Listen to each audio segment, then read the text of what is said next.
Oui, Monsieur le Président, chers collègues, c'est une motion qui fait écho à un certain nombre de nos discussions d'aujourd'hui.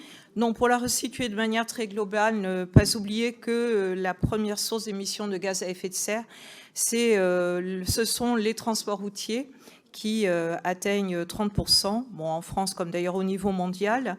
Sur la concertation en cours sur l'aménagement de l'A63 à 660, je pense que c'est un dossier que vous êtes ici sans doute nombreux à bien connaître.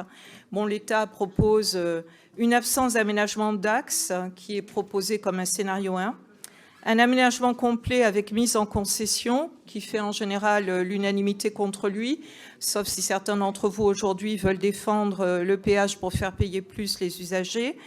C'est un scénario qui laisse espérer un gain de 5 à 10 minutes de temps de trajet pour un budget de 290 millions d'euros. Il ajoute aussi l'artificialisation, l'imperméabilisation du terre-plein central. Et le dernier scénario, plus restreint, c'est une mise à 2 fois 3 voies sur 7 km, cette fois-ci à la charge des collectivités, avec un gain de temps de 2 minutes le matin vers Bordeaux, 4 minutes le soir vers le sud. Il faut rappeler que l'A63, même si selon les trajets que certains peuvent être amenés à faire, ce n'est pas l'impression que l'on peut toujours avoir, reste quand même la pénétrante d'accès à la métropole qui est la moins congestionnée, et que les difficultés de trafic surviennent surtout les week-ends et en été. Alors, c'était peut-être des rappels qui étaient surtout faits dans ce qui a été présenté au Conseil de métropole, mais ça figure aussi dans les constats faits par l'État.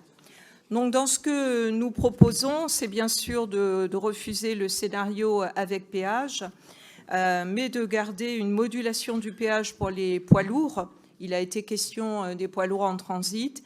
Il est évident que nous avons besoin de solutions aussi pour avoir des recettes pour justement flécher dans les alternatives.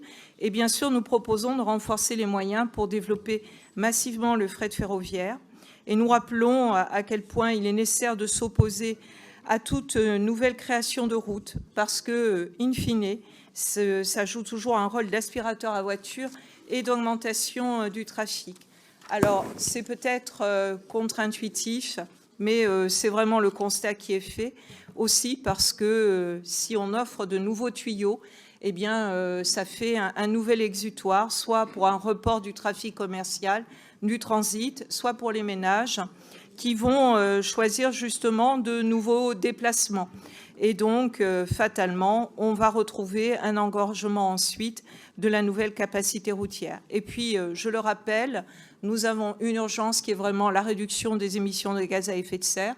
Toutes les collectivités ont des finances contraintes, l'État aussi, vu son niveau d'endettement.